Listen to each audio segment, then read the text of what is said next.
খলিফাতুল মুসলিমিন উমর রাদিয়াল্লাহু তাআলা যেই সময় দেশের প্রেসিডেন্ট উনি সংবাদ পাইলেন ওনার সন্তান মদ পান করেছে, উমর রাদিয়াল্লাহু তাআলা এই সংবাদটা পাওয়ার পর মিশরের বাদশা আমর ইবনুল আসের কাছে সংবাদ পাঠাইলেন, ও আমর ইবনুল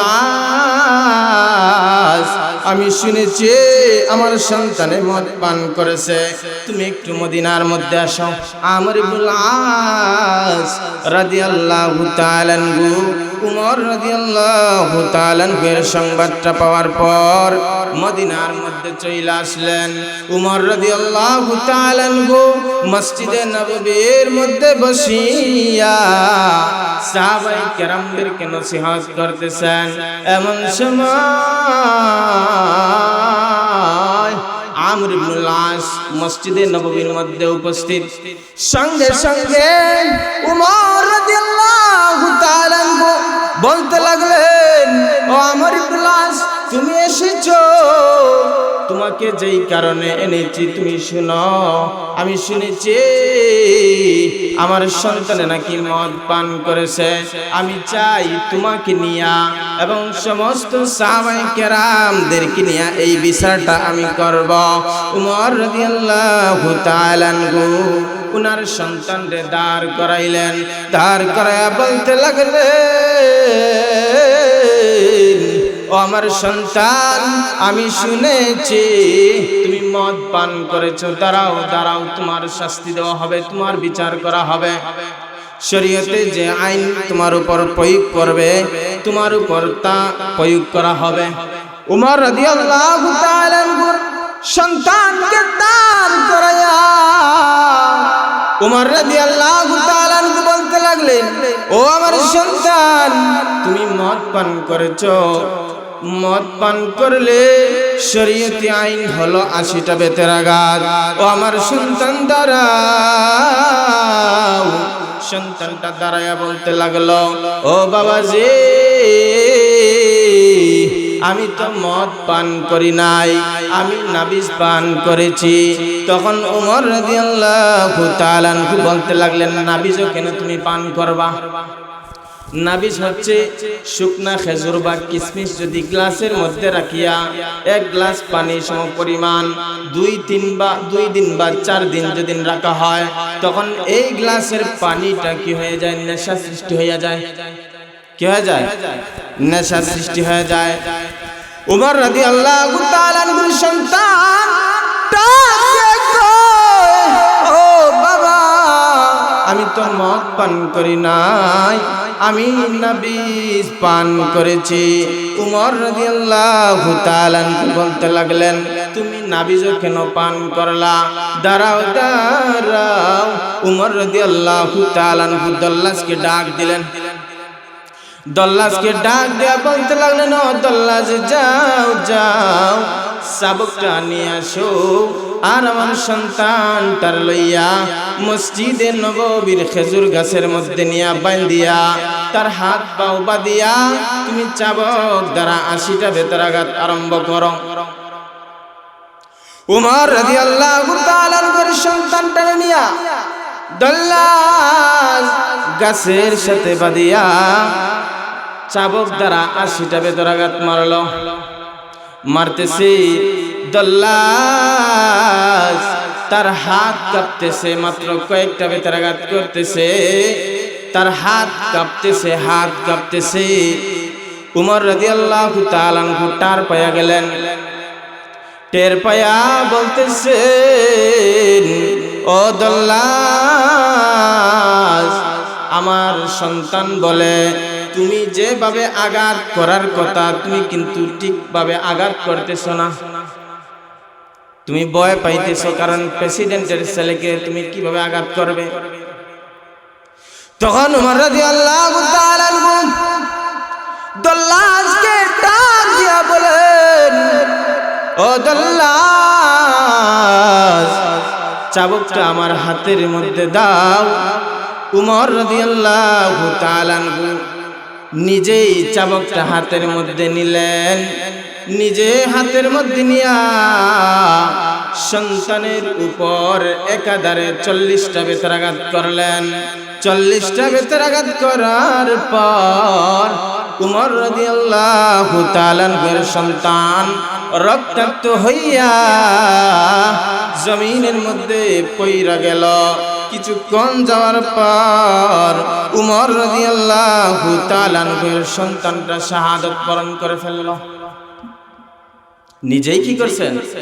চাবকটা হাতে নিয়া 40টা বেত্রাঘাত করার কথা ছিল 80টা, কিন্তু 40টা বেত্রাঘাত করার পর উমর রাদিয়াল্লাহু তাআলা এর সন্তান রক্তাক্ত হইয়া জমিনের মধ্যে পইরা শাহাদাত বরণ করেছেন। সুবহানাল্লাহ বলেন। এটা কি সম্ভব? আমি আমার সন্তানকে শরীয়তি আইন প্রয়োগ করব? কখনো করব না। চাইব কি দামা সাফা দিয়ে এটারে ক্লাসে শুনে। উমর রাদিয়াল্লাহু তাআলা যে সময় উনার সন্তান জমিনের মধ্যে পড়িয়া শাহাদাত বরণ করলেন, উমর রাদিয়াল্লাহু তাআলা উনার সন্তানটার লইয়া বাড়ির মধ্যে গেলেন। বাড়ির মধ্যে গিয়া উমর রাদিয়াল্লাহু তাআলা নিজেই উনার সন্তানকে গোসল করাইলেন। গোসল করাইয়া নিজেই কাফনের কাপড় পরাইলেন। কাফনের কাপড় পরাইয়া নিজেই কবরের মধ্যে নামলেন। নামিয়া উনার সন্তানটারে নিজের হাতে কবরের মধ্যে রাখলেন। কবরের মধ্যে রাখিয়া উমর রাদিয়াল্লাহু তাআলা উনার সন্তানকে দাফন দিলেন। দাফন দেওয়ার পর উমর রাদিয়াল্লাহু তাআলা আবার দল্লাসকে ডাক দিতেছেন। দল্লাসকে ডাক দেওয়ার পর দল্লাসে ডাক দিয়া বলে, ও উমর, এখন আবার তুমি চাবক দ্বারা কি করবা? কারণ চাবক দ্বারা তো তুমি 40টা বেত্রাঘাত মারিয়া আপনার সন্তানটারে শাহাদাত বরণ কইরা ফেলাইছেন। তাহলে এখন আবার আপনি চাবক দ্বারা কি করবেন? তখন উমর রাদিয়াল্লাহু তাআলা ডাক দিয়ে বলেন, ও দল্লাস, শুনো শুনো, শরীয়তি আইন হলো কেউ যদি নেশা জাতীয় বস্তু পান করে তাহলে তাকে 80টা বেত্রাঘাত মারা। কিন্তু আমি তো 40টা বেত্রাঘাত মারার পর আমার সন্তানটা ইন্তেকাল কইরা ফেলাইছে, আরো বাকি 40টা বেত্রাঘাত বাকি আছে। তখন দল্লাজের হাত থেকে চাবকটা নিয়া কবরের উপর আরো বাকি 40টা বেত্রাঘাত আদায় করলেন। 40 মোট হলো 80টা। 80টা বেত্রাঘাত পূর্ণ করার পর উমর রাদিয়াল্লাহু তাআলা সমস্ত সাহাবায়ে কেরামদেরকে ডাক দেয়া বলেন, ও আমার সাহাবায়ে কেরাম, শুনো,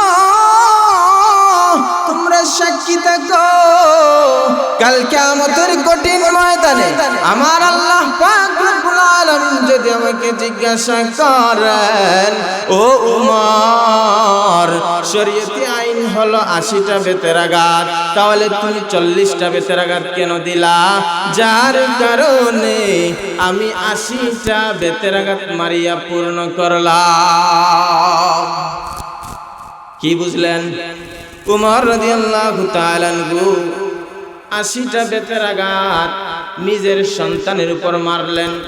40টা মারার পর সন্তানটা মৃত্যুবরণ করলো। বাকি 40টা দাফন করার পরে কবরের উপরে আরো 40টা মাইরে 80টা পূর্ণ করলেন। এটা হচ্ছে ইনসাফ। এটার নাম কি?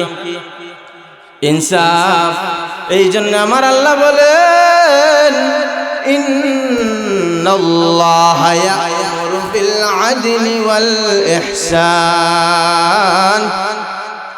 ও আমার বান্দারা, তোমরা ইহসান করো এবং ইনসাফকে তোমরা প্রতিষ্ঠা করো। আমার আল্লাহ তাআলার আদেশ, আমার আল্লাহ তাআলার আদেশ। এই জন্য রে ভাই, দুস্থ বুজুর্গ, সাহাবায়ে কেরাম যেভাবে ইনসাফকে কায়েম করেছেন, প্রতিষ্ঠা করেছেন, আপনি আমি যদি ওইভাবে ইনসাফ কায়েম করতে পারি, প্রতিষ্ঠা করতে পারি, তাহলে আমার ফ্যামিলির মধ্যে, আমার গ্রামের মধ্যে, আমার দেশের মধ্যে শান্তি আসবে।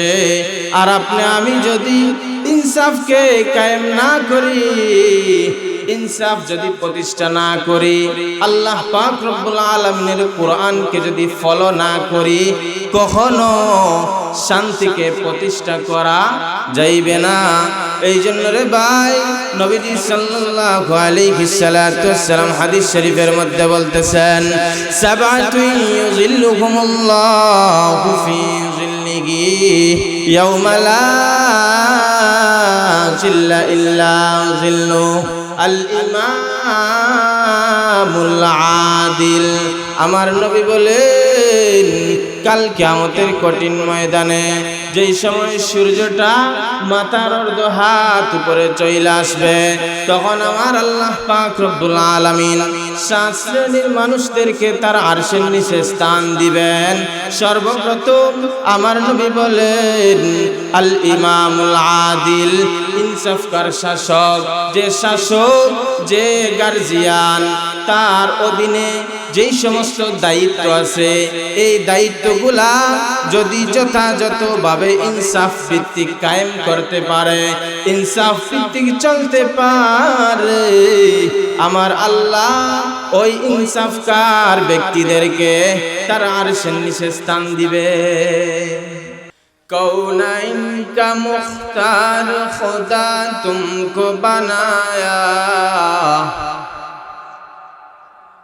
कौनैन का मुख्तार खुदा तुमको बनाया, उम्मत की निगाहबान खुदा तुमको बनाया,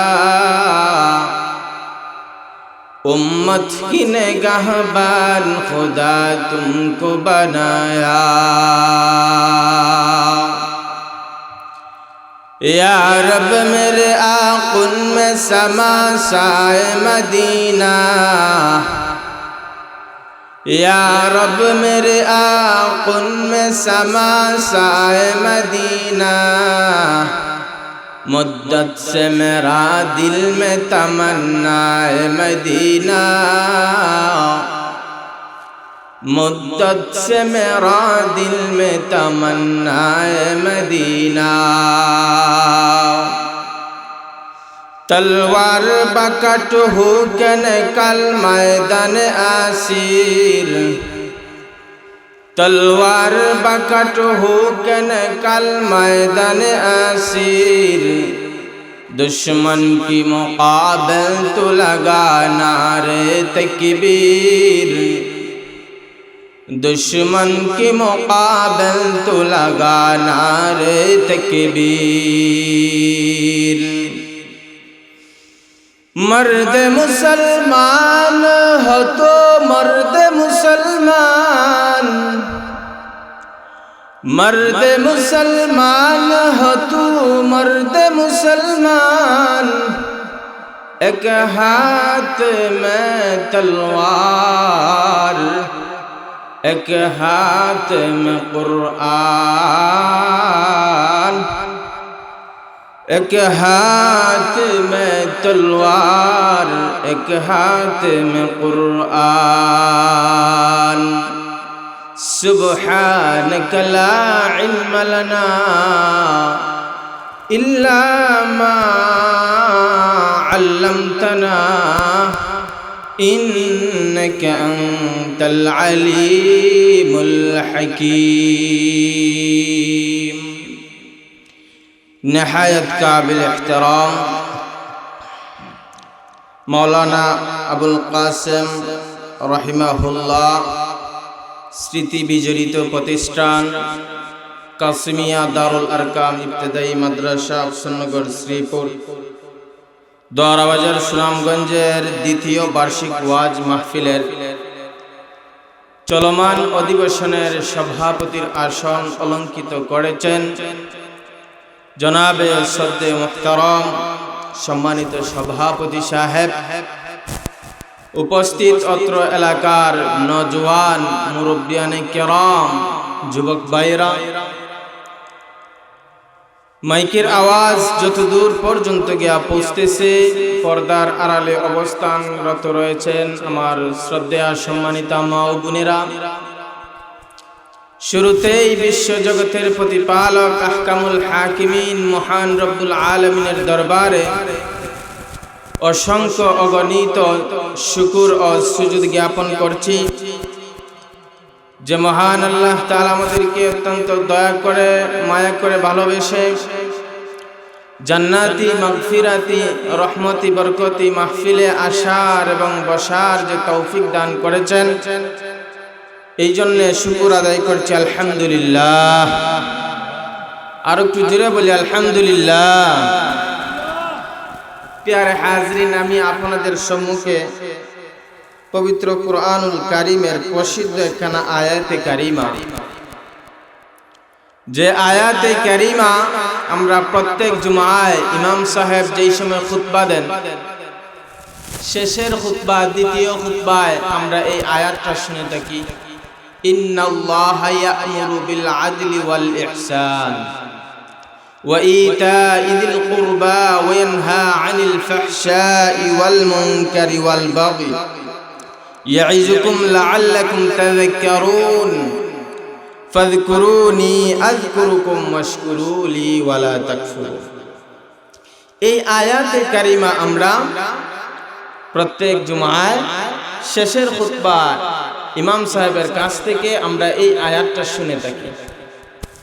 এই যে আয়াতে কারিমা, যদিও দেখা যাইতেছে ছোট্ট একটা আয়াত, কিন্তু এই আয়াতের মধ্যে মহান আল্লাহ পাক রব্বুল আলামিন যেই সমস্ত হুকুম, যেই সমস্ত আদেশ এবং যেই সমস্ত নিষেধ করেছেন, মুফাসসিরিনে কেরাম বলেন যদি মাত্র এই আয়াতকে অনুসরণ করে, ফলো করে যদি কেউ চলতে পারে, তাহলে তার জন্য এই আয়াতটাই যথেষ্ট হয়ে যাবে। সমস্ত কুরআনুল কারীম লাগবে না, বরং এই যে একটা আয়াত, এই আয়াতে কারিমা যদি কেউ আল্লাহ তাআলার আদেশ এবং নিষেধকে মানিয়ে চলতে পারে, তাহলে এই আয়াতেই তার জন্য যথেষ্ট হয়ে যাবে। এবং এর পাশাপাশি আমি আপনাদের সম্মুখে বুখারী শরীফের একখানা সহিহ হাদিস আমি আপনাদের সম্মুখে পাঠ করেছি। মহান আল্লাহ তাআলা যেন আমাকে উক্ত আয়াত এবং হাদিসকে সামনে রেখে যেন আমলের নিয়তে কথা বলা এবং আমলের নিয়তে যেন আপনাদেরকে কথাগুলো শোনার এবং বুঝার তৌফিক দান করেন। ওয়া মা তৌফিক ইল্লা বিল্লাহ।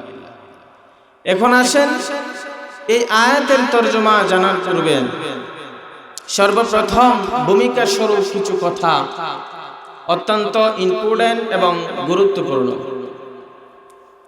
ভূমিকা স্বরূপ কথা হচ্ছে, আমরা সবাই মুসলমান, এখানের মধ্যে আমরা যারা আইছি সবাই মুসলমান, মুসলমানের ঘরের মুসলমান।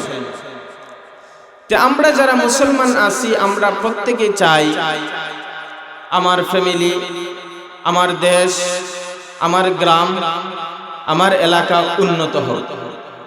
না এমন কেউ আছেন যে কেউ চায় না যে তার ফ্যামিলি উন্নত হোক? পাওয়া যাবে এরকম? না। ধনী হোক, গরিব হোক, এতিম হোক, মিসকিন হোক, সবাই চাইবে তার ফ্যামিলিটা কি হোক? সুন্দর হোক, শান্তির হোক। অসুন্দর কেউ চাইবে না। মহান আল্লাহ পাক রব্বুল আলামিন আমাদেরকে যে পবিত্র কুরআনুল কারীম 30 পারা মুহাম্মদ মুস্তাফা সাল্লাল্লাহু আলাইহি ওয়াসাল্লামের উপর নাজিল করে আমাদেরকে সংবিধান স্বরূপ দান করেছেন। এই পবিত্র কুরআনুল কারীম কেউ যদি অনুসরণ কইরা চলে, তখন তার ফ্যামিলির মধ্যেও শান্তি আসবে, গ্রামের মধ্যেও শান্তি আসবে, দেশের মধ্যেও কি আসবে? শান্তি আসবে। কারণ সব কিছুর সমাধান হচ্ছে আল কোরআন। সব কিছুর সমাধান কি? আল কোরআন। কারণ আল্লাহ পাক রব্বুল আলামিন মানুষের জীবনের শুরু থেকে নিয়ে মৃত্যু পর্যন্ত যা কিছু বালাই আছে সবগুলা বর্ণনা করে দিয়েছেন। এবং যা কিছু বুরাই আছে এগুলোও কি করেছেন, বর্ণনা করে দিয়েছেন। এখন আল্লাহ তাআলা আমাদেরকে যে সমস্ত ভালো কথা আদেশ করেছেন এগুলা মানিয়ে যদি আপনি আমি চলতে পারি, তখন প্রত্যেকটা ডিপার্টমেন্টে কি হবে, আমাদের শান্তি হবে। আর যে সমস্ত বুরাই আছে এই বুরাইকে যদি আমরা মানিয়ে চলি তাহলে আমাদের কি হবে, প্রত্যেকটা ডিপার্টমেন্টে কি হবে, বুরাই হবে এবং অশান্তি। এই জন্য ভাই আমরা সবাই চাই যে আমাদের ফ্যামিলি, আমার আত্মীয় স্বজন, আমার গ্রাম, আমার ইউনিয়ন কি হোক, সুখের হোক, শান্তির হোক, আমার দেশটাও কি হোক, শান্তির হোক। এটা শুধুমাত্র আমরা মুখ দ্বারা বলি, কিন্তু অন্তর দ্বারা এটা বাস্তবায়ন করি না। আমরা মুখে মুখে বলি আমরা শান্তি চাই, শান্তি চাই, অশান্তি থেকে বিরত হতে চাই, কিন্তু অন্তর দ্বারা আমরা কেউ কি করি না, শান্তি কিভাবে প্রতিষ্ঠা করতে হয় সেটা আমরা করি না। যার কারণে আমাদের মধ্যে কি অশান্তি আর অশান্তি। আমার আল্লাহ পাক রব্বুল আলামিন পবিত্র কুরআনুল কারীমের মধ্যে বলতেছেন, ইন্নাল্লাহা ইয়া'মুরু বিল আদলি ওয়াল ইহসান। আমার আল্লাহ পাক রব্বুল আলামিন বলেন, তোমরা ইহসান করো, ইনসাফ কায়েম করো। যদি ইহসান করো, ইনসাফ কায়েম করো, তাহলে তোমাদের ফ্যামিলির মধ্যে শান্তি আসবে, তোমার গ্রামের মধ্যে শান্তি আসবে, তোমার দেশের মধ্যে শান্তি আসবে। কিন্তু আপনি আমি ইনসাফের কথা বাদ দিয়া, ন্যায়ের কথা বাদ দিয়া, যেটা অন্যায়, এই অন্যায় জিনিসটারে আমরা গ্রহণ করি। গ্রহণ করার পর দেখা যায় আমার ঘরের মধ্যে শান্তি নাই, আমার গ্রামের মধ্যে শান্তি নাই, আমার দেশের মধ্যে শান্তি নাই। কিন্তু আপনি আমি মুখ দ্বারা স্লোগান দেই যে শান্তি প্রতিষ্ঠা করতে চাই, শান্তি প্রতিষ্ঠা করতে চাই, কিন্তু রে ভাই অন্তর দ্বারা আমরা এটা প্রয়োগ করতে চাই না। যার কারণে আপনি আমি লাঞ্ছিত, আপনার আমার দাম নাই, সমাজের মধ্যে দাম নাই, ফ্যামিলির মধ্যে দাম নাই, ঘরের মধ্যে দাম নাই। বউয়ে জামাইকে সম্মান করে না, স্বামী তার স্ত্রীকে সম্মান করে না, ছেলে তার বাবাকে সম্মান করে না।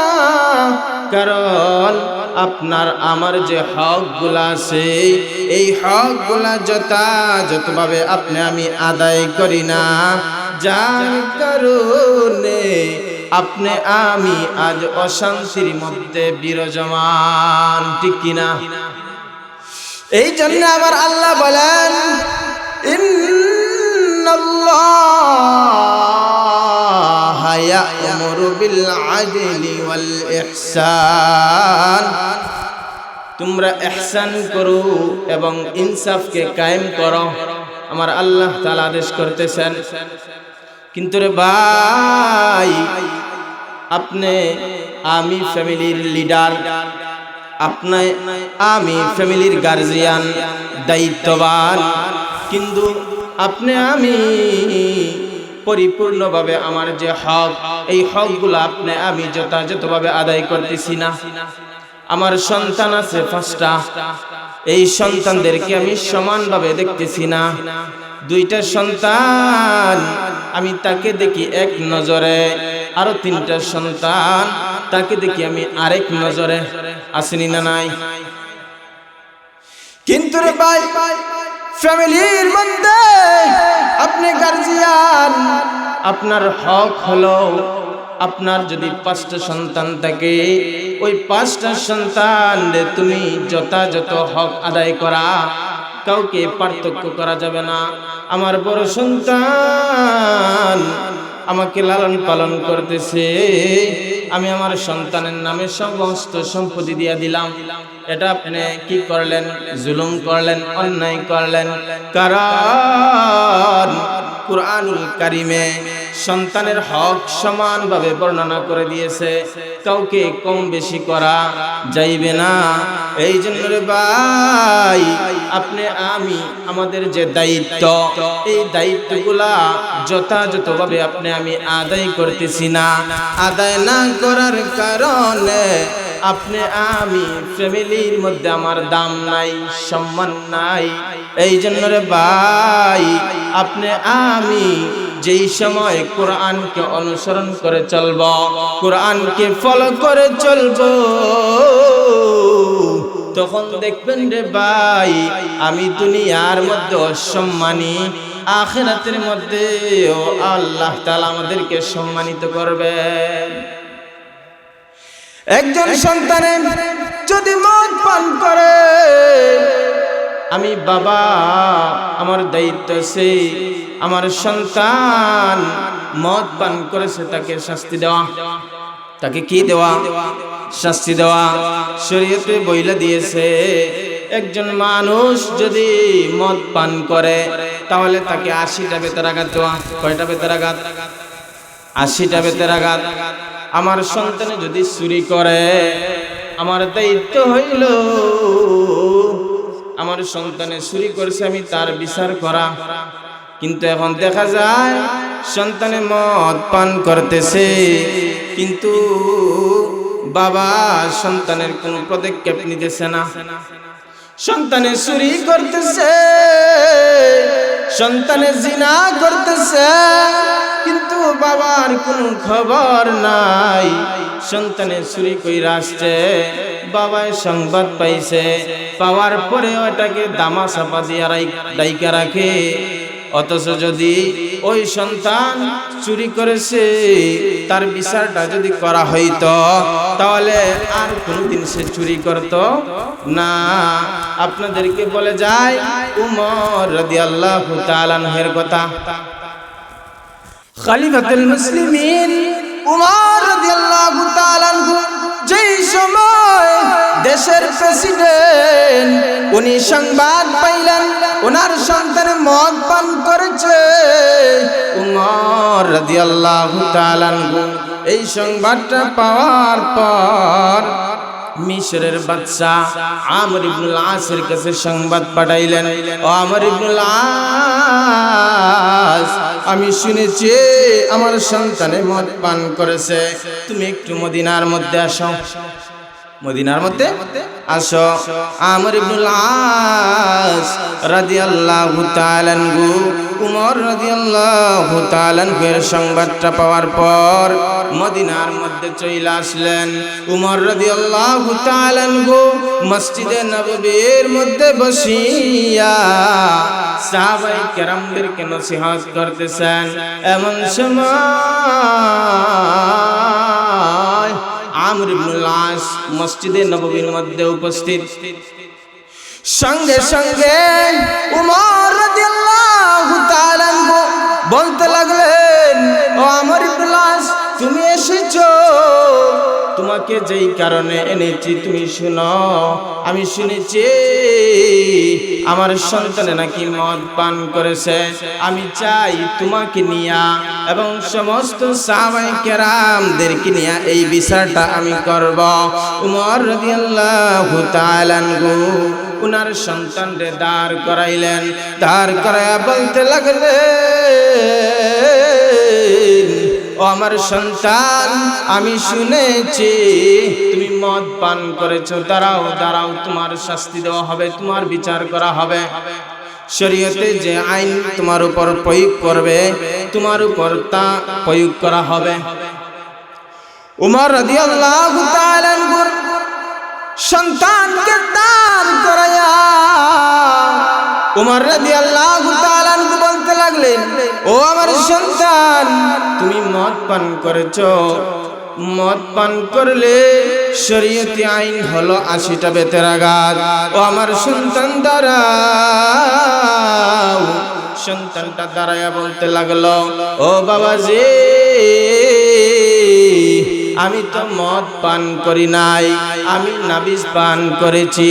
তখন ওমর রাদিয়াল্লাহু তাআলা আনহু বলতে লাগলেন, নাবিজও কেন তুমি পান করবা? নাবিজ হচ্ছে শুকনা খেজুর বা কিশমিশ যদি গ্লাসের মধ্যে রাখিয়া 1 গ্লাস পানি সম পরিমাণ 2 দিন বা 4 দিন যদি রাখা হয়, তখন এই গ্লাসের পানিটা কি হয়ে যায়? নেশা সৃষ্টি হয়ে যায়। কি হয়ে যায়? নেশা সৃষ্টি হয়ে যায়। উমর রাদিয়াল্লাহু তাআলা আনহুর সন্তান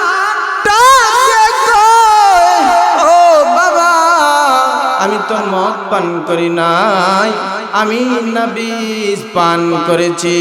উমর রাদিয়াল্লাহু তাআলা আনহু বলতে লাগলেন, তুমি নাবিজও কেন পান করলা? দাঁড়াও দাঁড়াও। উমর রাদিয়াল্লাহু তাআলা আনহু দল্লাসকে ডাক দিলেন। দল্লাসকে ডাক দেয়া বলতে লাগলেন, ও দল্লাস, যাও যাও, শাবকটা নিয়ে আসো, আর আমার সন্তানটার লইয়া মসজিদে নববীর খেজুর গাছের মধ্যে নিয়া বান্ধিয়া তার হাত পাও বাঁধিয়া তুমি চাবক দ্বারা 80টা বেত্রাঘাত আরম্ভ করো। উমর রাদিয়াল্লাহু তাআলা আনহুর সন্তানটা নিয়া দল্লাস গাছের সাথে বাঁধিয়া চাবক দ্বারা 80টা বেত্রাঘাত মারলো। মারতেছে দল্লাস, তার হাত কাঁপতেছে, মাত্র কয়েকটা বেত্রাঘাত করতেছে, তার হাত কাঁপতেছে। উমর রাদিয়াল্লাহু তাআলা আনহু টের পায়া গেলেন। টের পায়া বলতেছে, ও দল্লাস, আমার সন্তান বলে তুমি যেভাবে আঘাত করার কথা তুমি কিন্তু ঠিকভাবে আঘাত করতেছ না। তুমি ভয় পাইতেছো, কারণ প্রেসিডেন্টের ছেলেকে তুমি কিভাবে আঘাত করবে? তখন উমর রাদিয়াল্লাহু তাআলা আনহু দল্লাসকে ডাক দিয়া বলেন, ও দল্লাস, চাবুকটা আমার হাতের মধ্যে দাও। উমর রাদিয়াল্লাহু তাআলা আনহু নিজেই চাবুকটা হাতের মধ্যে নিলেন। নিজে হাতের মধ্যে নিয়া সন্তানের উপর একাধারে 40টা বেত্রাঘাত করলেন। 40টা বেত্রাঘাত করার পর উমর রাদিয়াল্লাহু তাআলা আনহুর সন্তান রক্তাক্ত হইয়া জমিনের মধ্যে পইরা গেল। কিছুক্ষণ যাওয়ার পর উমর রাদিয়াল্লাহু তাআলা আনহুর সন্তানটা শাহাদাত বরণ করে ফেলল। নিজেই কি করছেন? চাবকটা হাতে নিয়া 40টা বেত্রাঘাত করার কথা ছিল 80টা, কিন্তু 40টা বেত্রাঘাত করার পর উমর রাদিয়াল্লাহু তাআলা আনহুর সন্তান রক্তাক্ত হইয়া জমিনের মধ্যে পইরা শাহাদাত বরণ করেছেন। সুবহানাল্লাহ বলেন। এটা কি সম্ভব? আমি আমার সন্তানকে শরীয়তি আইন প্রয়োগ করব? কখনো করব না। চাইব কি দামাসাফা দিয়ে এটারে ক্লাসে শুনে। উমর রাদিয়াল্লাহু তাআলা আনহু যেই সময় উনার সন্তান জমিনের মধ্যে পড়িয়া শাহাদাত বরণ করলেন, উমর রাদিয়াল্লাহু তাআলা আনহু উনার সন্তানটার লইয়া বাড়ির মধ্যে গেলেন। বাড়ির মধ্যে গিয়া উমর রাদিয়াল্লাহু তাআলা আনহু নিজেই উনার সন্তানকে গোসল করাইলেন। গোসল করাইয়া নিজেই কাফনের কাপড় পরাইলেন। কাফনের কাপড় পরাইয়া নিজেই কবরের মধ্যে নামলেন। নামিয়া উনার সন্তানটারে নিজের হাতে কবরের মধ্যে রাখলেন। কবরের মধ্যে রাখিয়া উমর রাদিয়াল্লাহু তাআলা আনহু উনার সন্তানকে দাফন দিলেন। দাফন দেওয়ার পর উমর রাদিয়াল্লাহু তাআলা আনহু আবার দল্লাসকে ডাক দিতেছেন। দল্লাসকে ডাক দেওয়ার পর দল্লাসে ডাক দিয়া বলে, ও উমর, এখন আবার তুমি চাবক দ্বারা কি করবা?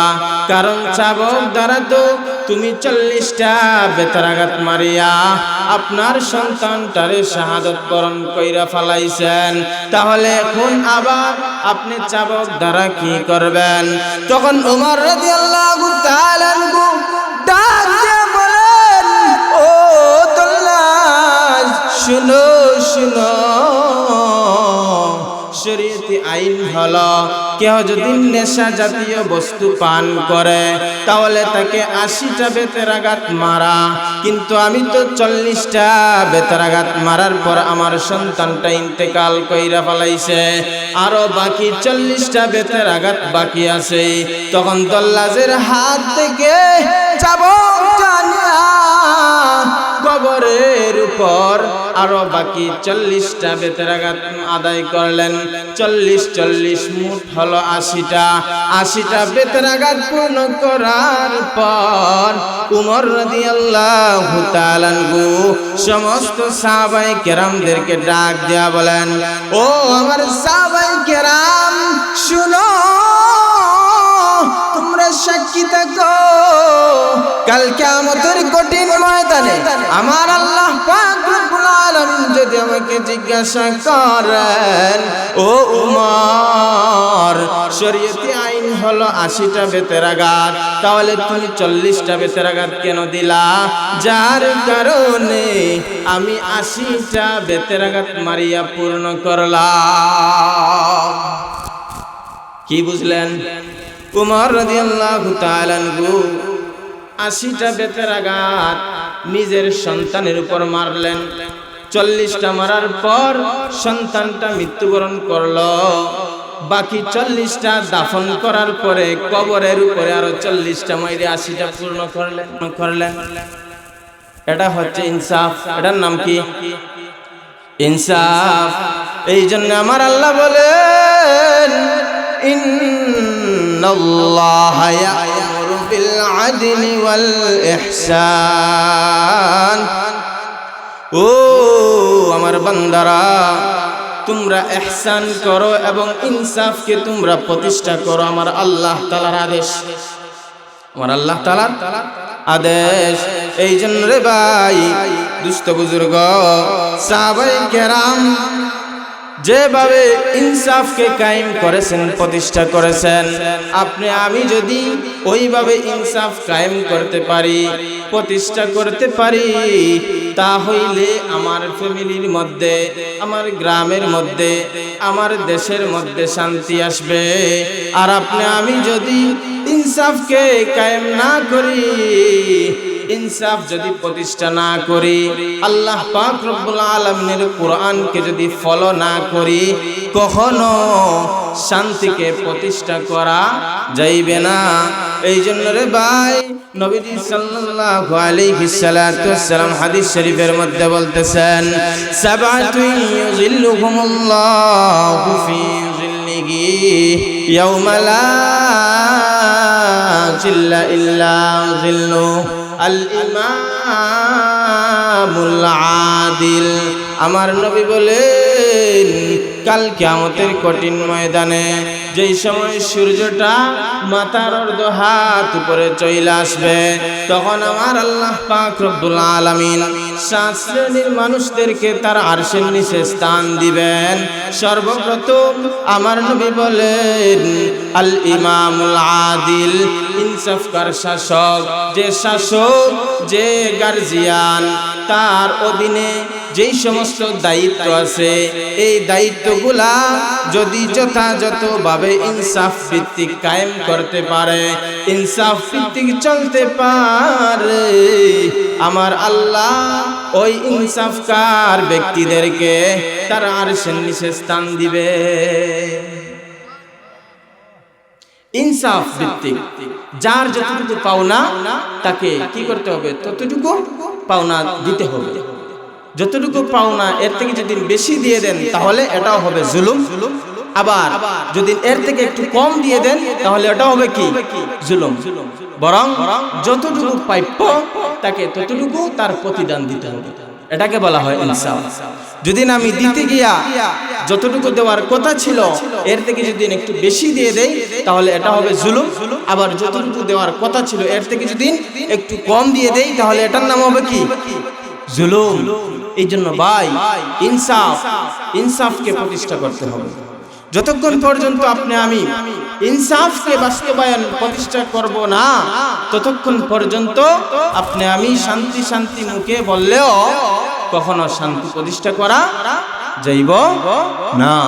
এই জন্য নবীজি সাল্লাল্লাহু আলাইহি সাল্লাম হাদিস শরীফের মধ্যে বলতেছেন, যারা ইনসাফ কায়েম করবে এরা কি পাইবে? আল্লাহর আরশের নিচে ছায়া পাইবে।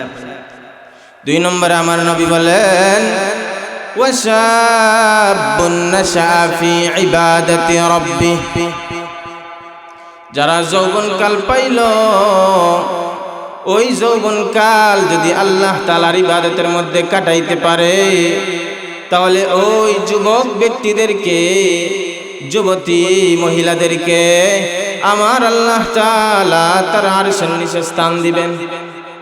আরশের নিচে স্থান দিবেন। একটু চিন্তা করেন, যেই সময় জমিনটা হবে তামার, জমিনটা কি হবে?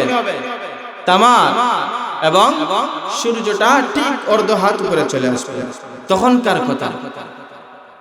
কাল কিয়ামতের কঠিন ময়দানে বাবা তার সন্তানকে চিনবে না,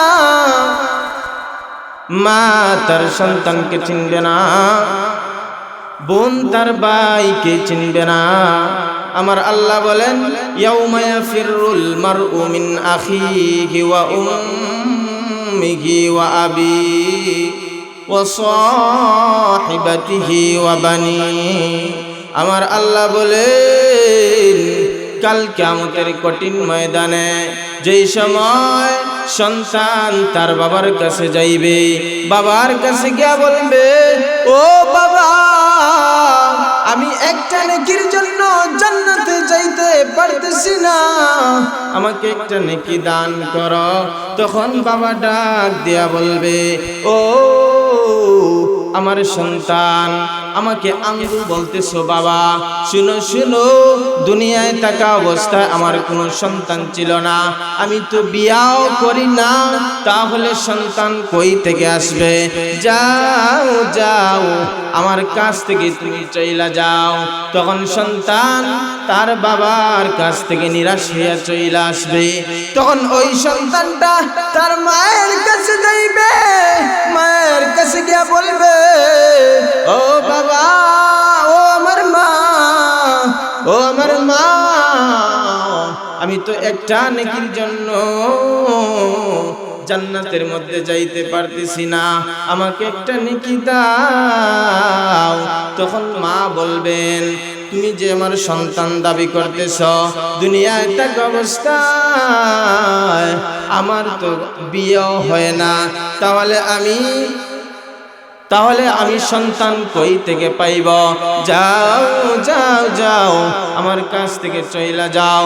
তখন ওই সন্তানটা তার দুনিয়ায় থাকা অবস্থায় বন্ধুর কাছে যাইবে, বন্ধুর কাছে গিয়া বলবে, ও আমার বন্ধু, দুনিয়ায় থাকা অবস্থায় একসাথে চলাফেরা করেছি, একসাথে মোটর সাইকেল দৌড়াইছি, একসাথে খেলাধুলা করেছি, ও আমার বন্ধু, আমাকে একটা নেকি দাও, একটা নেকি দিলে আমি জান্নাতের মধ্যে চইলা যাইব।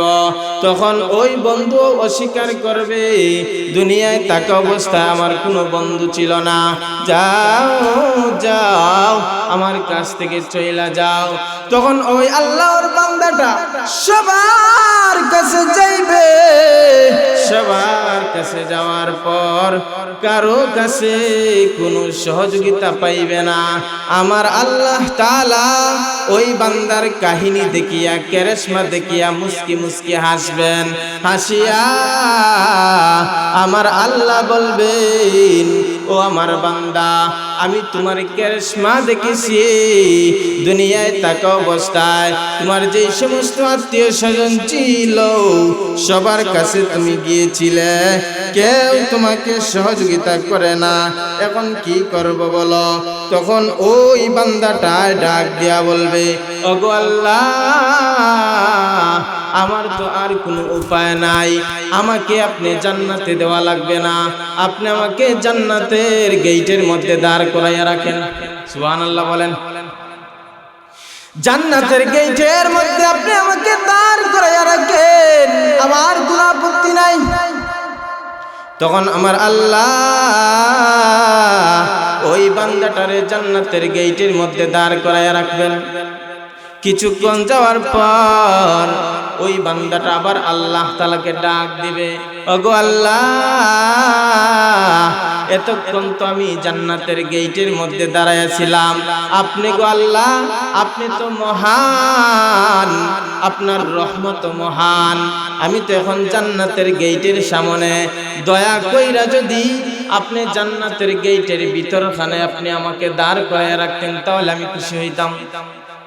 তখন আমার আল্লাহ পাক রব্বুল আলামিন ওই বান্দার আবদারটা গ্রহণ করিয়া তাকে জান্নাতের গেটের ভিতরে দাঁড় করাইয়া রাখবেন।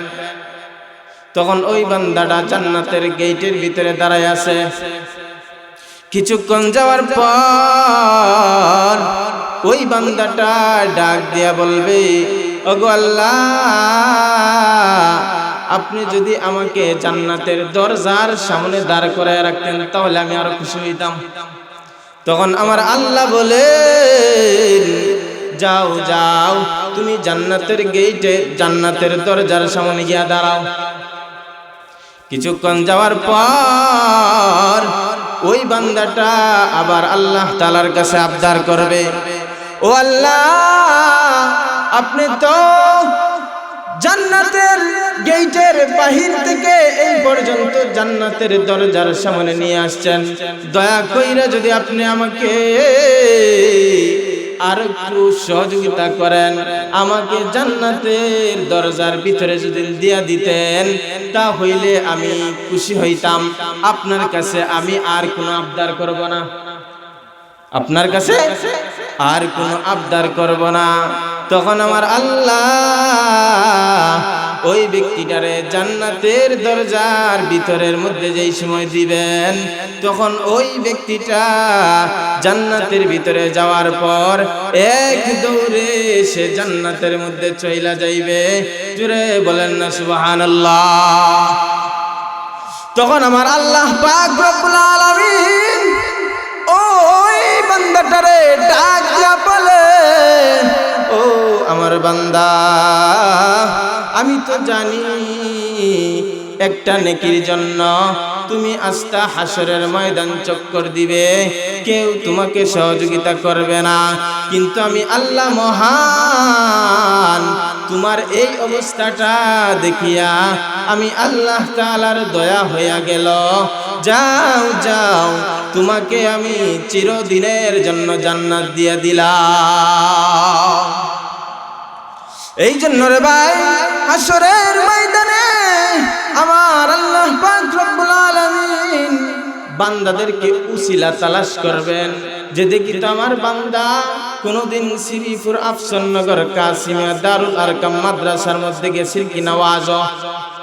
আমার আল্লাহ তাআলা যেই সময় তার আমলনামা হিসাব নিকাশ করবেন, দেখার পর যদি দেখা যায় সামান্য কিছু নেকি কমতি, সামান্য কিছু নেকি কমতি, তখন আমার আল্লাহ তাআলা উসিলা তালাশ করবেন। দেখা যাইবে অমুক ব্যক্তিটা কোনো উলামায়ে কেরামের সাথে সম্পর্ক ছিল কিনা, অমুক ব্যক্তিটা কোনো ওয়াজ বা কোনো মাদ্রাসার মধ্যে সহযোগিতা করেছিল কিনা। যেই সময় আমার আল্লাহ তাআলা উসিলা তালাশ করিয়া সামান্য কিঞ্চিত একটা ভালো গুণ পাইবেন, এই গুণের কারণে আমার আল্লাহ তাআলা ওই ব্যক্তিদেরকে জান্নাতের মধ্যে দিয়া দিবেন। এই জন্য রে ভাই, হাসরের ময়দানে আল্লাহ তাআলা যেই সময় হিসাব নিকাশ করবেন, তখন অনেক মানুষ পেরেশানির মধ্যে থাকবে, পেরেশানির মধ্যে থাকবে। ওই সমস্ত ওয়াজ মাহফিল, দান সদকা খয়রাত, ওই সমস্ত দান সদকা খয়রাত করার কারণে আমার আল্লাহ পাক রব্বুল আলামিন ওই ব্যক্তিটার ওই গুণটা ভালো গুণটা পাইয়া তাকে জান্নাতের মধ্যে দিয়ে দিবেন। এই জন্য আমার আল্লাহ বলেন ইয়াউমা ইয়াফিরুল মারউ মিন আখিহি ওয়া উম্মিহি ওয়া আবিহি ওয়া সাহিবাতিহি ওয়া বানিহি। একজন ভাই ভাইয়ের কাছে যাইবে, তার কাছ থেকে পলায়ন করবে। সন্তান মায়ের কাছে যাইবে, মা সন্তানের কাছ থেকে পলায়া যাইবে। এই জন্য রে ভাই আমার নবী বলেন আদ-দুনিয়া মাযরাআতুল আখিরাহ, দুনিয়াটা হচ্ছে আখিরাতের শস্য ক্ষেত। এই দুনিয়ার মধ্যে আপনি আমি যদি নেক আমল কইরা যাইতে পারি, আপনি আমি যদি ভালো কিছু আমল কইরা যাইতে পারি, ভালো কাজ কইরা যাইতে পারি, জনকল্যাণমূলক কাজ কইরা যাইতে পারি, তাহলে আপনি আমি আমার আল্লাহ পাক রব্বুল আলামিন আমল নামা হিসাব অনুযায়ী আপনাদেরকে আমাদেরকে জান্নাতের মধ্যে দিয়ে দিবেন। কিন্তু রে ভাই অবহেলায় সময় নষ্ট করা যাবে না, অবহেলায় সময় নষ্ট করা যাবে না। এই জন্য ভাই আমি আপনাদের সম্মুখে আমার যে মূল যে মওযু যে আয়াত, এই আয়াতের মধ্যে আল্লাহ তাআলা বলতেছেন ইন্নাল্লাহা ইয়া'মুরু বিল আদলি ওয়াল ইহসান, তোমরা কি করো? ইহসান করো এবং ইনসাফকে কি করো? প্রতিষ্ঠা করো। আল্লাহ তাআলা যেন আমাদের সবাইকে আল্লাহ তাআলা যেন আমাদের সবাইকে ইনসাফ ভিত্তিক সমাজ, কি ইনসাফ ভিত্তিক সমাজ যেন কায়েম করে। যেমন আমাদের ফ্যামিলির মধ্যে দ্বন্দ্ব কই থেকে আসে? যেমন ফ্যামিলির মধ্যে দ্বন্দ্ব আসে মহিলাদের থেকে। দ্বন্দ্ব কই থেকে আসে? কিছু কিছু সব ফ্যামিলিতে আবার না। দ্বন্দ্বটা কিন্তু শুরু হয় কই থেকে? মহিলাদের কাছ থেকে। কারণ আদম এবং হাওয়া আলাইহিস সালাম যে সময় জান্নাতের মধ্যে ছিলেন, জান্নাতের মধ্যে ছিলেন, বেড়াটা লাগাইছিল কে? মা হাওয়া আলাইহিস সালাম। তাদের রক্তটা একটু কি বাঁকা, তাদেরকে বাঁকা হাড্ডি থেকে কি করা হয়েছে? সৃষ্টি করা হয়েছে। ফ্যামিলির মধ্যে দ্বন্দ্বটা সৃষ্টি হয় মহিলাদের থেকে। কিভাবে? একটা উদাহরণ দেই। ইন্টারনেটের মধ্যে একটা সুন্দর একটা উপন্যাসের মধ্যে ঘটনাটা উল্লেখ করেছেন যে এক ফ্যামিলির মধ্যে শুধুমাত্র একটা সন্তান, তার বউ আর মা আছে, সন্তানের মা আছে, অর্থাৎ শাশুড়ি আর ছেলের বউ। আর ছেলেটা নতুন বিয়া কইরা গেছে কই? বিদেশ গেছে, বিদেশে রুজি রোজগার করার জন্য।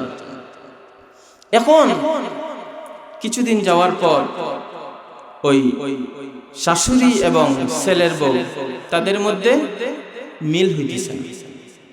অর্থাৎ ছেলের যে বউ, এই বউটা ছিল মডার্ন, কি আধুনিক যুগে কি বলে?